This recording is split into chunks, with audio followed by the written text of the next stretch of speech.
Well, hello, everyone. I just watched the president arrive in a Black Hawk helicopter, so I'm super happy right now. I'm going to try to keep this brief because I know we're all eager to hear from the president himself. But just let me start off by saying, finally. Finally, after 4 years of instability and unpredictability, 4 years in which only the folks cashing the biggest paychecks were allowed to catch their breath or catch a break, finally, we have a president who understands that the best way to build the economy is from the middle out, not the top down. Finally, we're able to debate and pass, sign into law, bills that don't just look after executives in corner suites, but looks after folks forced to work double shifts too. And finally, we're working to enact policies that lift up the worn-down parent driving that beat-up used car, not just the CEO who takes his private jet to work.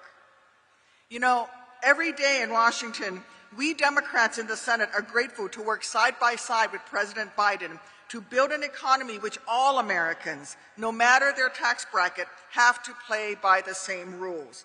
An economy in which employers who treat their workers fairly are rewarded, while companies that try to skirt the rules are held accountable.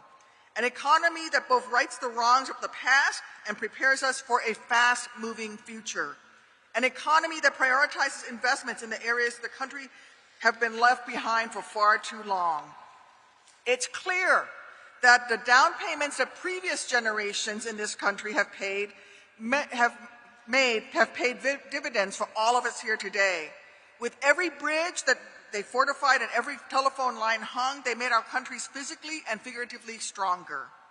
But by the time President Biden came into office, the once smooth roads that connect our country had become dilapidated. The once cutting-edge grid lines that are supposed to power our nation has become outdated. So it falls on us here now to renew those kinds of investments that past generations began. Because the gains that we would get wouldn't just mean less bumpy drives down the interstate for those of us who commute in. Further investment in our infrastructure would better connect every pocket of our country. It would help us stay a step ahead of our global competitors in this new, ever-changing international economy. It would allow us to lend a hand to farmers and producers who right now have a really hard time moving their goods to market. And it would create better paying jobs, growing the middle class and our economy in one fell swoop. Those are just some of the reasons why I'm so thrilled that President Biden is making this announcement today. Why I'm thrilled to get to work tomorrow and all the tomorrows after that, better interconnecting our nation. And there's no better place to talk about the center of the nation, the place that interconnects and links all sides of this great nation than Illinois and the great city of Chicago. We will help enable America to reach her full potential by allowing all of America to be connected. And it starts right here in the great state of Illinois. Thank you.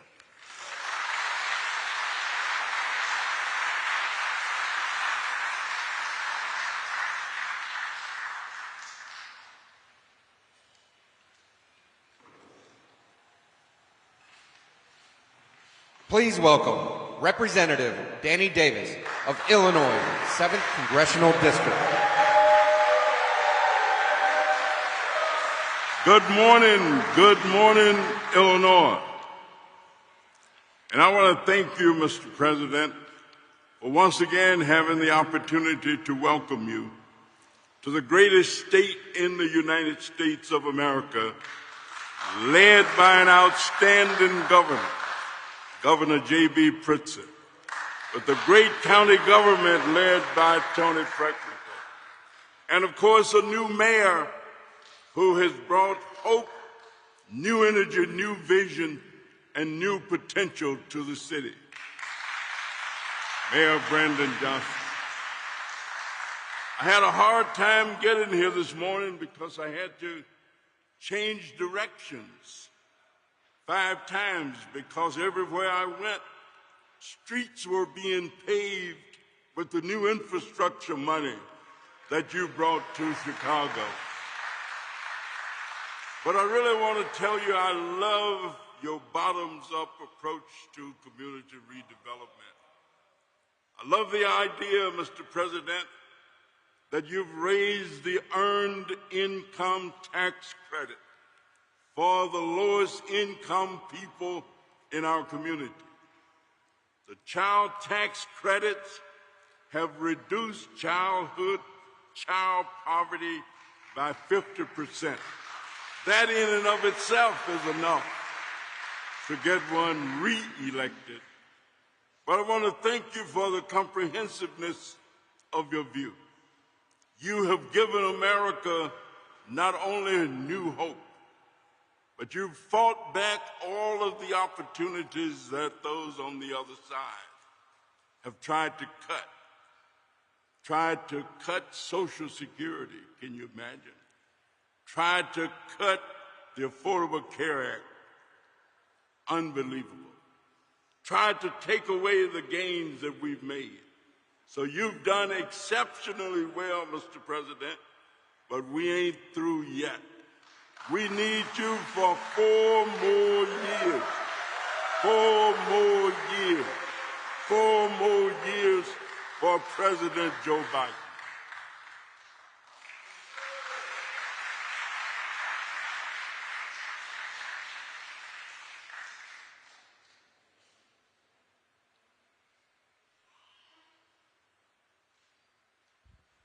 Please welcome Illinois United States Senator Dick Durbin.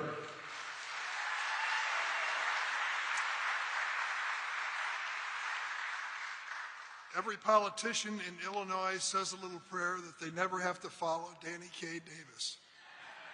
My prayer is usually answered, but not this morning. It's an honor to be here and to welcome President Biden back to Chicago. But it's not a new trip for him. He's been here many times. He knows Chicago is a city that has a can-do attitude, full of hardworking people and families, and today, with his leadership, Chicago and Illinois are definitely moving ahead. We're renovating and expanding terminals at O'Hare, replacing 100-year-old bridges along the Metro route, rebuilding locks and dams along the Mississippi and Illinois rivers so that Illinois farmers and businesses can compete. And this last Monday, I was with Governor Pritzker and the members of the Illinois congressional delegation at Union Station. We launched a new 100-mile-an-hour plus Amtrak train connecting Chicago and St. Louis.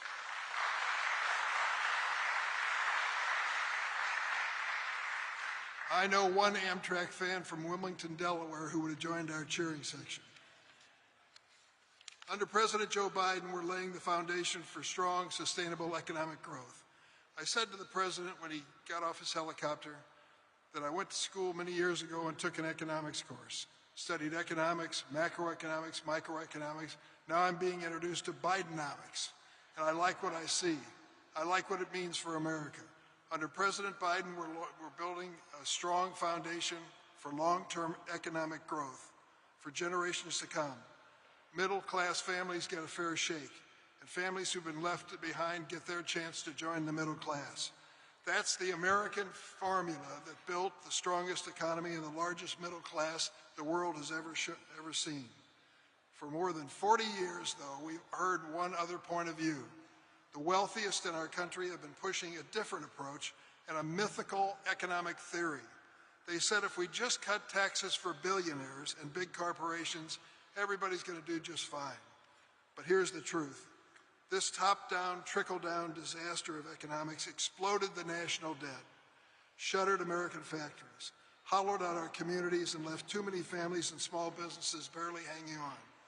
Now, after 40 years of failure, the far right wants to double down again with financial flim-flam.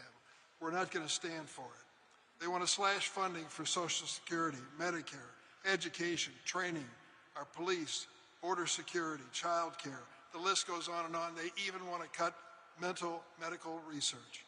Explain that to veterans suffering from exposure to burn pits and families struggling with cancer and other devastating diseases. There's a better way to grow the American economy. Under this president, America is investing in the middle class. And here is a fact I want you to remember, if you remember nothing else. America, among leading economies in the world, has had the highest economic growth rate since the pandemic and the lowest current inflation in the world under President Biden.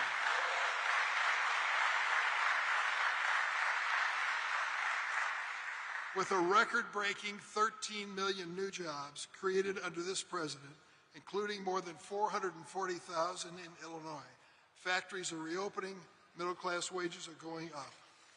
And Illinois thanks the president as well for a $1 billion-plus investment that he announced last week to extend reliable broadband to every corner of our state.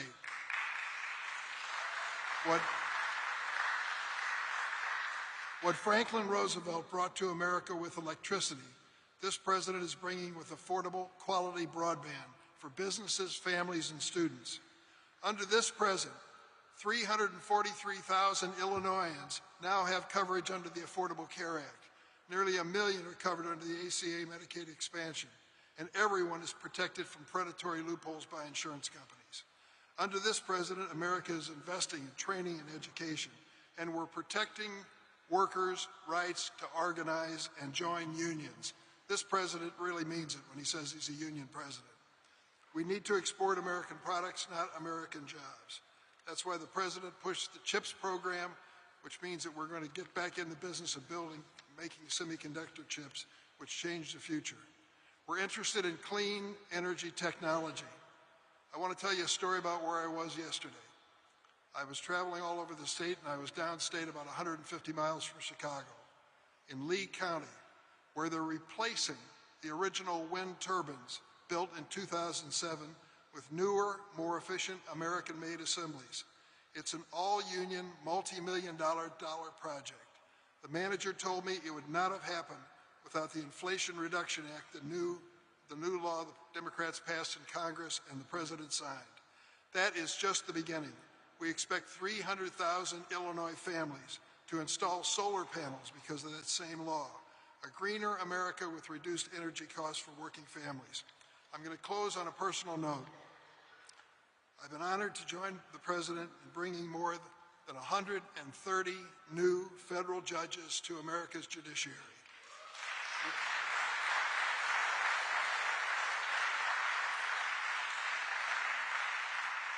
He made this commitment, and the Senate Judiciary Committee heard the call, and we, as I said, have approved more than 130 judges, and we're not done yet. We want women and men who will bring balance to our courts and reflect the true diversity of our nation. President Biden, I thank you for your friendship, your leadership, your vision for America, but most of all, I thank this president because he brought respect back to the White House. Thank you so much.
Please welcome Illinois Executive Chairman and founder of Clayco, Bob Clark.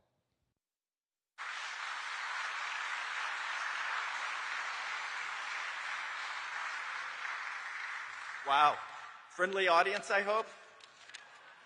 Good morning. It's still morning for 6 more minutes. As they said, I'm Bob Clark. 35 years ago, I started Clayco in St. Louis, Missouri. Today, we're a nationally fully integrated design builder. We do development, architecture, engineering, really a very integrated company. The company is growing very rapidly, and I'm happy to say that we're still adding about 40 project managers or engineers every month. It's a lot of fun to see the new faces in the company. Moving Clayco to Chicago 10 years ago was a game changer for us. We love working in Chicago. We find it to be one of the most resilient, dynamic, and cost-effective big cities in the whole country. Our governor's track record is impressive, and we're very optimistic and excited about our new mayor.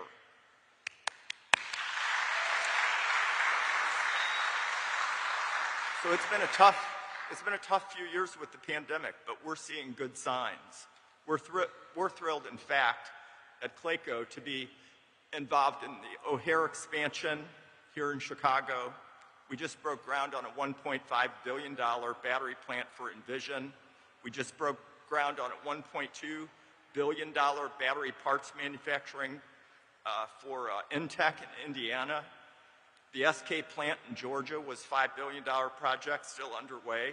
We just broke ground on Group 14 chemical processing plant in Moses Lake, Washington. We're busy. And Samsung's new chip plant down in Tyler, Texas. All of these projects are due to the Inflation Reduction Act, the CHIPS Act, or the Bipartisan Infrastructure Bill.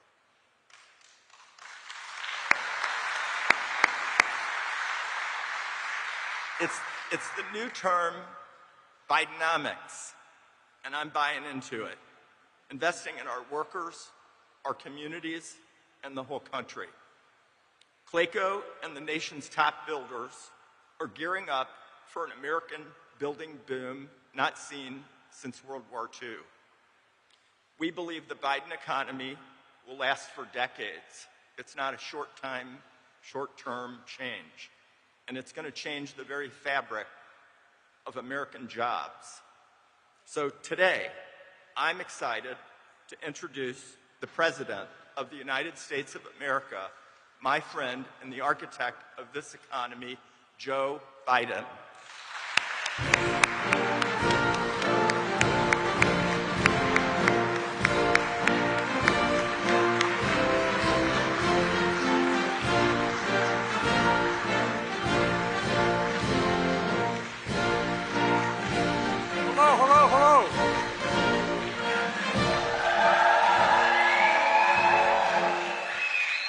Thank you all very much. And Bob, thank you for that introduction. Bob's been helping me for a long time. I guess he doesn't know any better. And speaking of help from a long time, a brand new guy in town, a guy who I told him that being mayor, I think, is the toughest job in America. They know where you live, and every time you walk in the grocery store, you get questions. But congratulations, Mr. Mayor. And I think that you're doing a good job. Mayor Brandon Johnson. Look, there's a guy that helped me more than, I can say this without equivocation, helped me more than anybody in America get elected last time. Single person, your governor. He stepped up, he raised money, he raised support. Governor, you're the best. Thank you for being such a good friend. No, I really mean it. I like hanging around with heroines like Tammy Duckworth. Tammy, God love you. You're the best, too, I tell you. But you know what?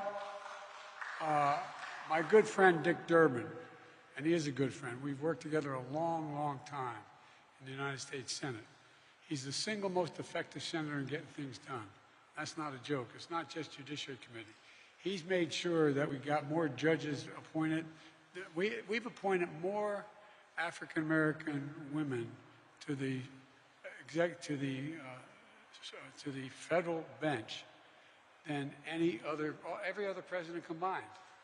And he got the first and brightest, Justice Ketanji Brown.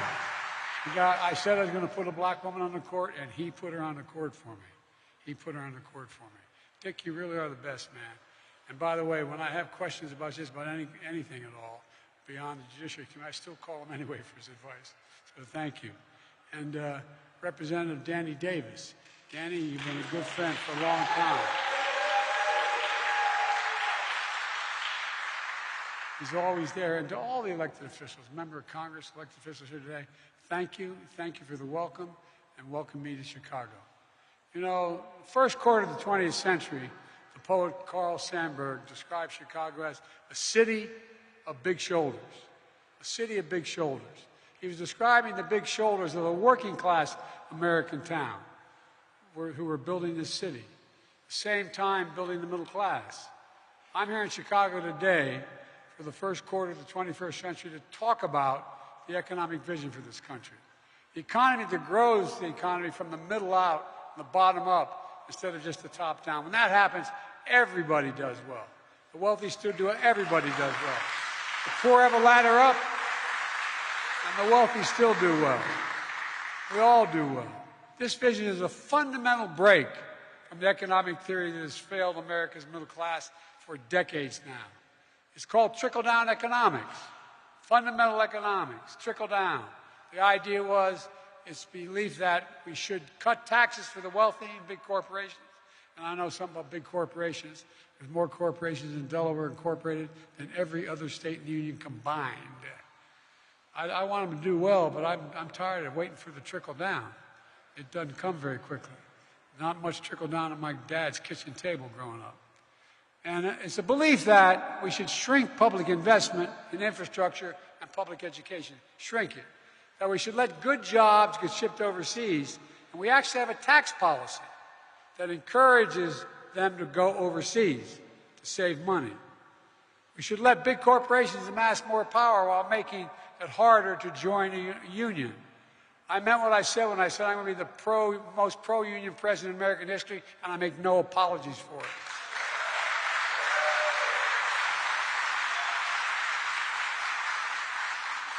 My predecessor, if my mom were here, God bless his soul, my predecessor enacted the latest iteration of the failed theory.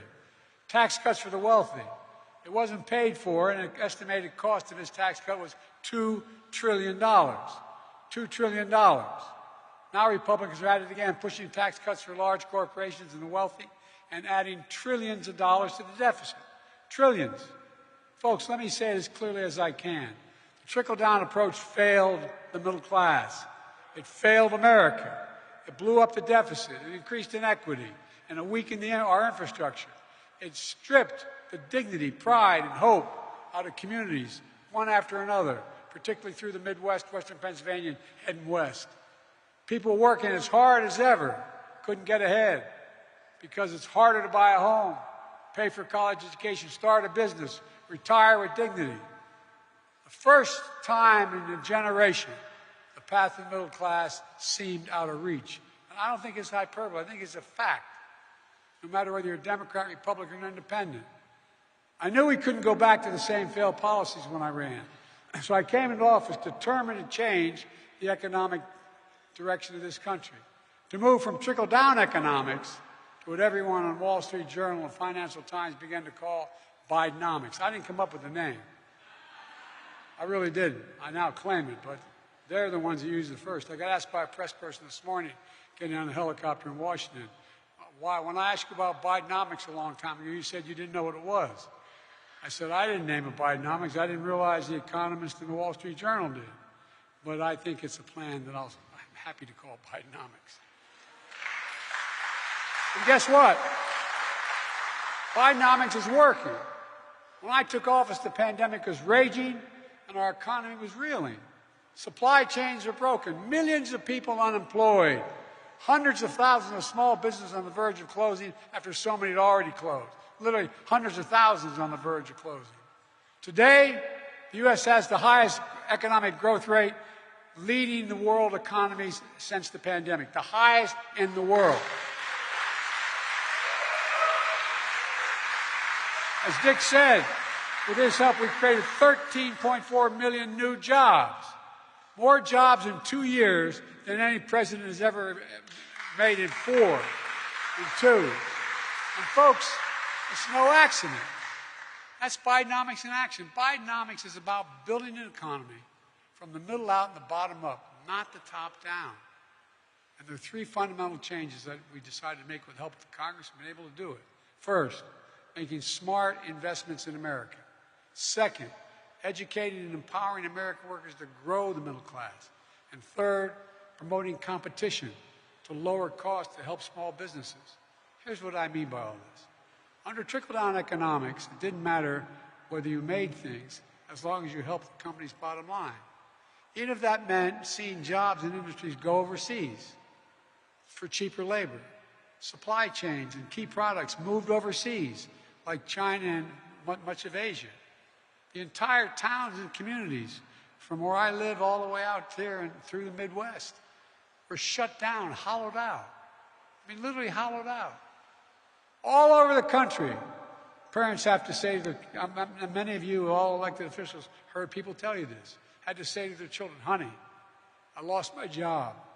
We can't live here anymore. We got to move. Trickle down also meant slashing public investment on things that help drive long-term growth and help America lead the world in innovation. We used to invest 2% of our gross domestic product in research and development. By the time I came to office, that was down to 0.7%. We used to be #1 in the world in research and development. That's what we're known for. Now we rank #9 in the world. China decades ago was #8 in the world. Now it's #2 in the world. And other nations are closing in fast. We used to have the best infrastructure in the world, roads, bridges, etc. But then we fell to rated 13th best investment in infrastructure. 2 to 13. How can you have the best economy in the world without the best infrastructure in the world? How do you get product from one place to another? I was out in Pittsburgh recently, the city of bridges. Bridges collapsing all over the nation. You've seen on television, railroad bridges collapsing. Bidenomics, we're turning this around. We're supporting targeted investments. We're strengthening America's economic security, our national security, our energy security, and our climate security. I designed and we signed a bipartisan infrastructure law. It's already announced, and I heard some of the speakers before touting some of it. It's already announced 35,000 projects across the country. Think of it this way. Nearly a century ago, Franklin Roosevelt's Rural Electrification Act, brought electricity to millions of Americans in rural America. 70 years ago, Dwight Eisenhower launched the Interstate Highway System, the largest infrastructure project to date in history. That's what the bipartisan infrastructure law does. It will be for our kids and grandkids, only bigger. Just last week, we announced our plan to bring affordable high-speed internet to end a decade of unaffordable and inaccessible internet to every home in America, every small business in America. And to no one's surprise,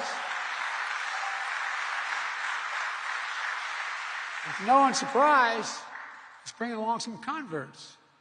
People strenuously opposed, voting against it when we had this going on. This was going to bankrupt America. Well, there's a guy named Durbin, senator from Alabama, who announced that he strongly opposed the legislation. Now he's hailing its passage. Here's what he said, quote, "It's great to see Alabama receive critical funds to boost ongoing broadband efforts."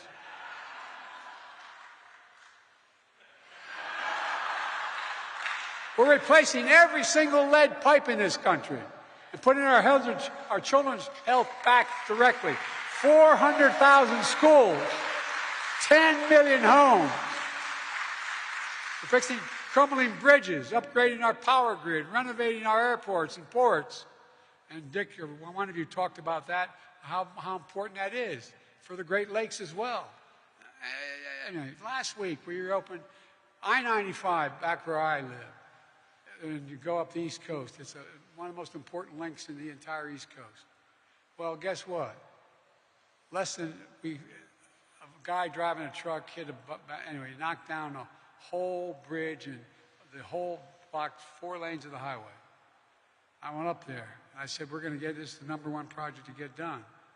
Within 1 week of my being there, 2 weeks of happening, tanker trucks that crashed and caused this overpass that has 150,000 vehicles travel on it every day and 14,000 trucks. It's critical to our economy. We did it with union workers. We closed all the loopholes. We used all American products, all American materials. We used federal infrastructure projects. Made in America. Made in America. Not a slogan. It's actually happening. You know, when Roosevelt passed the legislation in the 30s about unions being able to be engaged, everybody thinks they just legalize unions. It said we should encourage unions. There was a little provision there that very few presidents paid attention to. It said, buy American. That meant that if a president was given money by the Congress to build, say, a new Deccan aircraft carrier, whatever it was, he or she was supposed to use 100% American labor and 100% American products. It hardly happened. We get exceptions down to 30%, et cetera. I changed all that. We're all now investing in key industries of the future, making targeted investments to promote domestic production of semiconductors, batteries, electric cars, clean energy. Under the trickle-down economic theory was that public investment would discourage private investment. Give me a break. We went to see a whole lot of major corporations that are you more or less likely to invest if the government invests? Overwhelmingly. They had it backwards. They said, no, we're more likely to invest if the government invests. Public investment declined here at home. Industries that we invented started to move overseas, like semiconductors. I want to remind you, America invented these chips. Small computer chips the size of the tip of your finger that affect nearly everything in your life. From whether your cell phone functions, your automobiles can be built, refrigerators work, it goes on and on into sophisticated weapon systems. It's all in that little, without that computer chip, we got a real problem. But over time, we went from producing 40% of those world chips down to 10%. Not anymore. Biden economics means industries of the future are going to grow right here at home. At home. I mean it. Not a joke. Under Bidenomics, we've already had over $490 billion in private investment commitments. $490 billion from U.S. companies and companies around the world coming to the United States of America. Working with our global partners, Americans' investments in clean energy technology are going to reduce carbon emissions, continue to lower the cost of wind. You talked about the wind farms you're talking about. You know, it's already cheaper. Wind and solar are already significantly cheaper than coal and oil. You're not going to see anybody building a new coal-fired plant in America. Not just because I'd like to pass a law to say that. It's too expensive. It doesn't work anymore. Solar power is not just here, but around the world. And we used to be the center of building these solar panels. We're coming back and doing it again. America's going to lead again. Look, it's a win for the United States and a win for the world that builds on my decision to rejoin the Paris Climate Agreement on the first day I came to office. The first day. And by the way, my predecessor talked a lot about increasing manufacturing. Remember Infrastructure Week? Infrastructure Week became Infrastructure Week and week and week and week and week. It never happened. We got Infrastructure Decade done right off the bat. But in reality, construction of manufacturing facilities here on U.S. soil grew only 2% on my predecessor's watch. In 4 years, 2%. On my watch, it's grown nearly 100% in 2 years. 100%. With help of all the members of Congress that are here, and I'm not being solicitous.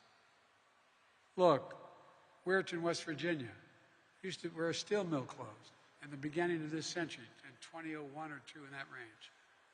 It employed thousands, had thousands of good paying jobs. They were lost. But today, with the help of the Inflation Reduction Act, a new plant's being built, building iron air batteries, which are going to help store energy. And these batteries are going to help store energy, and it's being built on the same exact site, bringing back 750 good-paying jobs, bringing back a sense of pride and hope for the future for all the people of Weirton and surrounding areas. I believe every American willing to work hard should be able to say where they grew up and stay where they grew up. That's Bidenomics. You know, my dad used to have an expression, Joey, and I give my word, as we say. My dad was a well-read guy, never got to go to college, and a hard-working gentleman. We had dinner where we incidentally had conversation and incidentally ate. My dad used to say, remember, a job's about a lot more than a paycheck. And I mean this, I give my word. He would say, a job's about a lot more than a paycheck, Joey. It's about your dignity.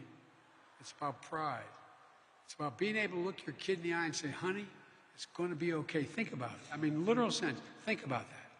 It's about your dignity, how you're treated, and being able to make a living you can tell your kids it's going to be okay.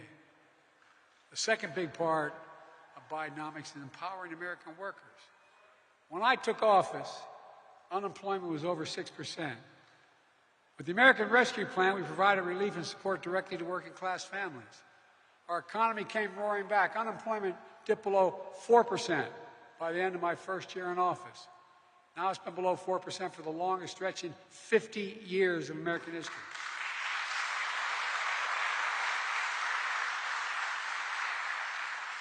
And I must admit I concentrated on, but we've seen with the help of Jesse Jackson's legacy and a lot of other people here, we've seen record low unemployment for African Americans. Record low unemployment for African Americans and Hispanic workers with disabilities. The lowest unemployment rate in 70 years for American women, and you make up half the economy and probably 2/3 of the brain. No, really, think about it.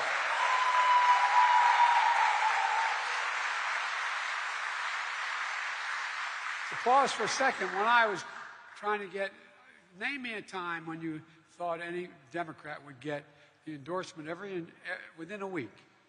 Every single environmental group out there, the AFL-CIO, the women's groups. I mean, here's the deal. When I sat with the AFL-CIO, when I sat with the IBW, starting when I ran last time, I said, here's the deal, though. I'm going to be the most pro-American, most pro-union president in history, but you've got to employ more women, you've got to attract more African Americans, and you've got to attract more minorities. They have. They're going around. It's beginning to change. In every industry. Anyway, I go to these sites where they're training. By the way, the other thing I've told labor guys, you got to brag a little bit more about what you do. You realize to get a license to be an electrician in this town or any other, you got to essentially go to 4 years of college. You have to go through an apprenticeship that takes you 4 years to 5, depending, or you can't get a job. You get paid a little bit, but you can't get your license to be an electrician, a labor electrician, until that happens. Look, pay for low-wage workers has grown at the fastest pace in over 2 decades. Full employment means workers, especially low-wage workers, having more bargaining power to demand good pay, to secure good jobs. And this is a thing that isn't consistent with whether people think that we're moving in the right direction. Job satisfaction, based on every poll, is at a 36-year high. More people are satisfied with their jobs than any time in 36 years. And the shame of working-age Americans in the workforce, the share of them, is the highest it's been in 20 years. Remember what they were saying? Biden policy isn't working. He's just paying people not to work. People on the sidelines. Well, guess what? Every single day in 4 years before I took office, you may remember, I took a lot of criticism in my presidency. Republicans charged me we're encouraging people to stay home, not work. Well, they were wrong. The evidence is clear. Americans are back to work who've been on the sidelines, and they want to come back. And we're going to continue this progress and make sure every American has the training and education to participate in this new economy. We've increased Pell Grants made landmark investments in historic black universities. We've invested more in registered apprenticeships and center career technology education programs than any previous administration in American history. Because of this new economy, we don't need everyone to have a four-year degree. It's great if you can get one. We're trying to make it easier for you to get one. But you don't need it to get a good paying job anymore. Think of this. How many of you remember going back to high school and they had shop class? And they had classes where people could learn if they were interested in working with their hands. They don't have them very much anymore, anywhere around the country. Well, my wife teaches at a community college, full-time still. She has an expression. She said, any country that outcompetes us, out-educates us, will outcompete us. We're not going to let that happen. That's why we're investing significantly in education. I'm determined to keep fighting for universal pre-K and free community college. We're also fighting to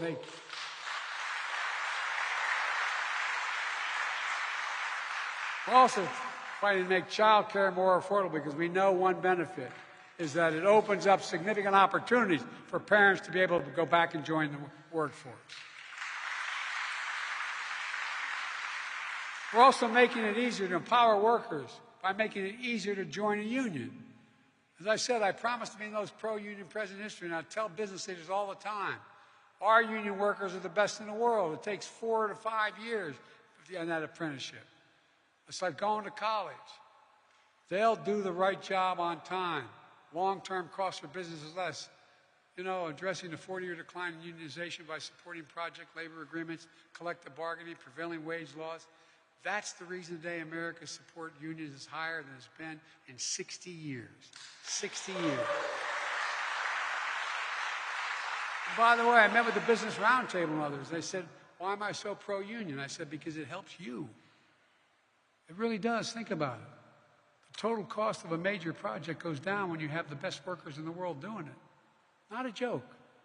It's true. It lasts longer. You don't have to worry about whether that socket's going to work. Look, young people are organizing new companies and industries. You know, I've indicated to labor leaders they must expand their ranks. As I said, more women, more minorities. That's what they got to do. Third part of Biden economics is promoting competition. Because when companies have to compete on a level playing field, they have to work harder to attract customers and recruit and retrain workers. Some of you business people here know that well. But under the trickle-down economic theory, 3/4 of U.S. industries grew more consecrated. I'm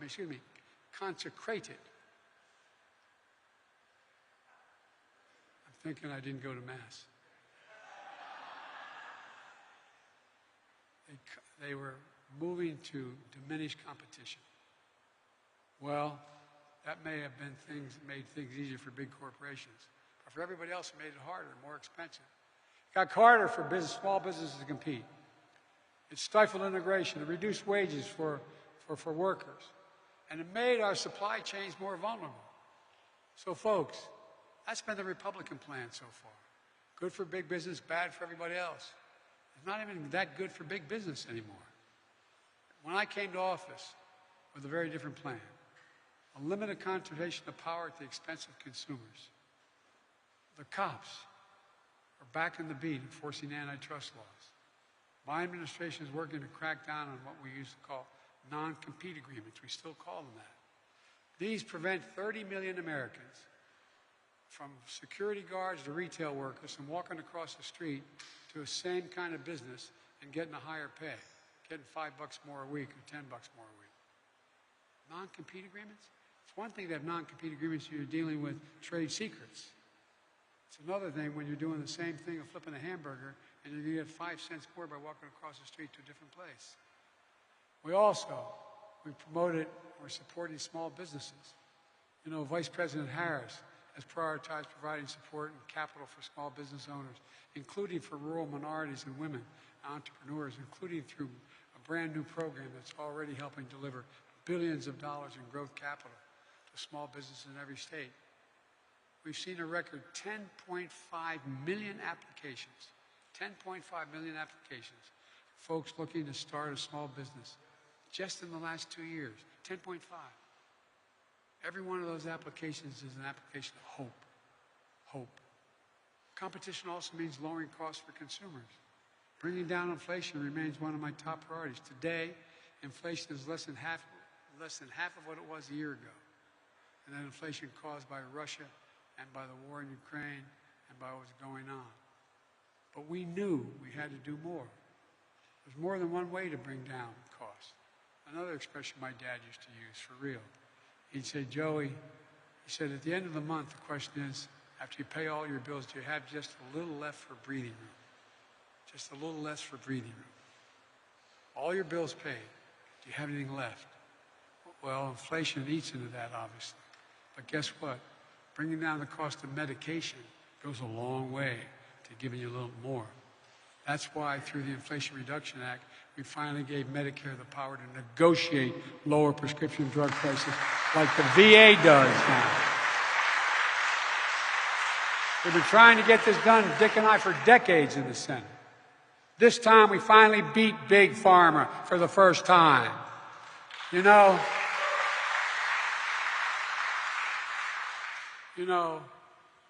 same drug made by the same American company, sold in Chicago, is more expensive than that same drug sold in Toronto, Great Britain, France, Germany, any city you can name, for real. Now seniors on Medicare are paying as much as $400 less, who were paying $400 a month for insulin last year, are now paying $35 a month. Because guess what? You know how much it costs to make that insulin? 10, T-E-N dollars. Package it, maybe 12 total. And the guy who invented the insulin didn't even ask for a patent because he wanted everybody to have access to it. We're just finishing the first round of negotiating drug prices. And we'll save the taxpayers this year $160 billion. That's like a tax cut. Lowers the cost of prescription drugs and it lowers the federal deficit as well. We're expanding health care coverage for more Americans, building on Barack's Affordable Care Act. You know why we're doing that? I'm proud to strengthen that act, saving average families $800 a year on their health care premiums. We're also fighting to end junk fees. Most people don't think of it that way. Well, here's what a junk fee is. They can add up to hundreds of dollars a month for a family.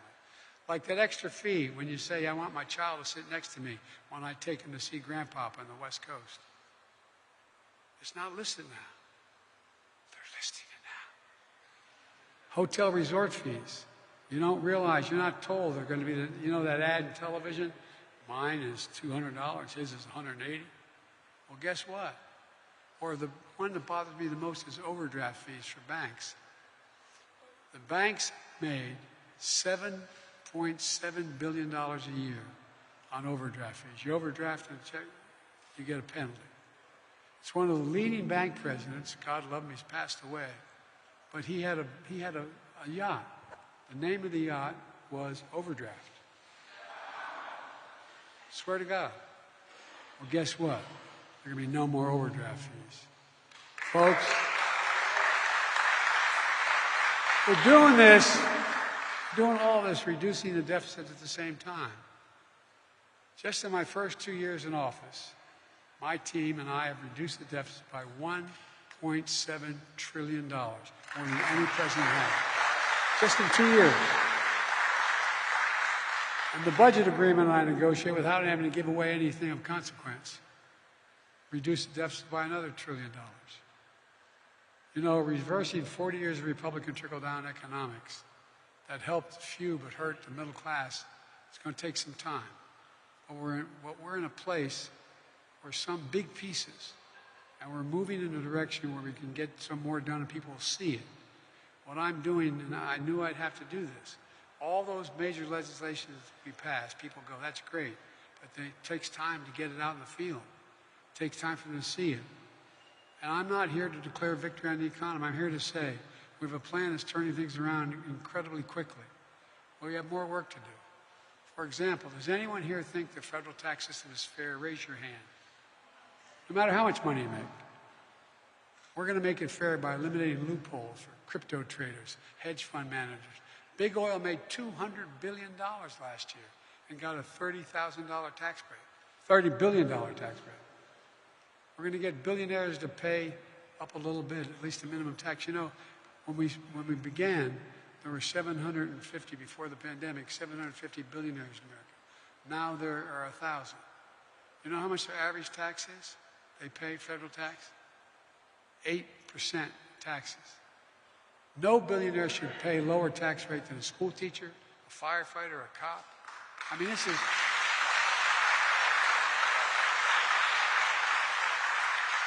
I'm not talking about the old days of 70% tax. I'm talking about a fair shot.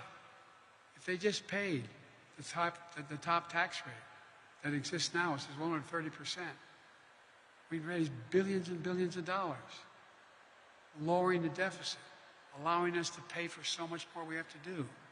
That's the next phase of this fight, making the tax code fair for everyone, making the wealthy, the super wealthy, and big corporations begin to pay their fair share without raising taxes at all on the middle class. I made a commitment when I got elected. No one in America making under $400,000 ever have to pay a single penny more in federal taxes as long as I'm president. And I've kept that promise. And $400,000 is a lot of money where I come from. Let me close with this. When I came to office, I had a fundamental decision to make. We're going to continue trickle-down economics as a policy that's failed time and again, that grew inequality, that saw jobs go overseas, that saw, and you've seen it out here, towns hollowed out.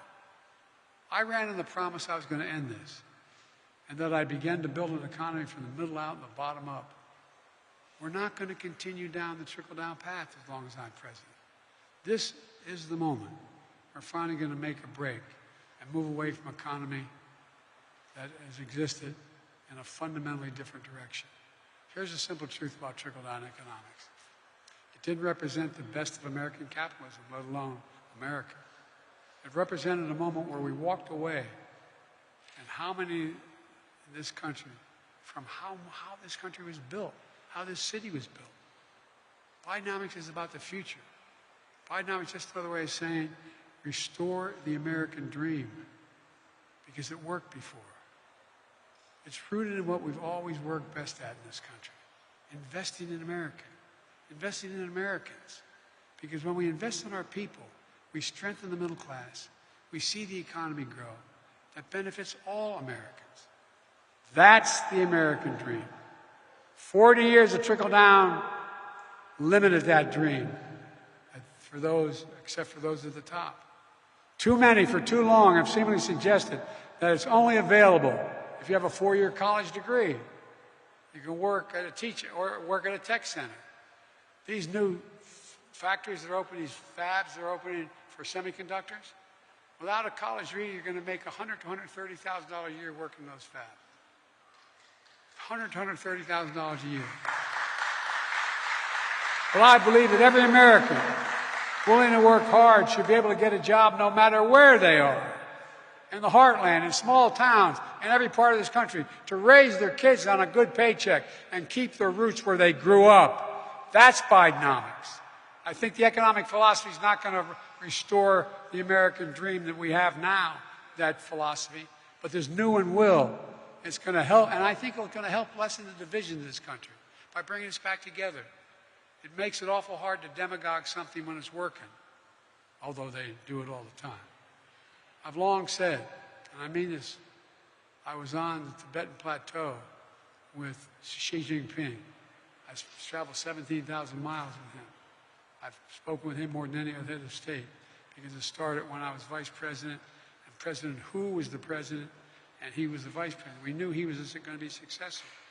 It was inappropriate for Barack to spend that time with him, but I spent a lot of time with him. I met alone with him, just he and I, and a simultaneous interpreter 68 times, 68 hours. 68 times, more than 68 hours. By the way, I turned in all my notes. But, Mr. God's truth, he asked me, we're in the Tibetan Plateau, and he asked me, he said, can you define America for me? I said, yes, in one word, and I meant it. Possibilities. Possibilities. We're a land of possibilities. And I told him it's never been a good bet to bet against America. Never. And I can honestly say I've never been more optimistic about America's future. I swear to God. I've never been more optimistic. You just have to remember who we are. We're the United States of America. There is nothing beyond our capacity if we work together. So God bless you all, and may God protect our troops. Thank you, thank you, thank you.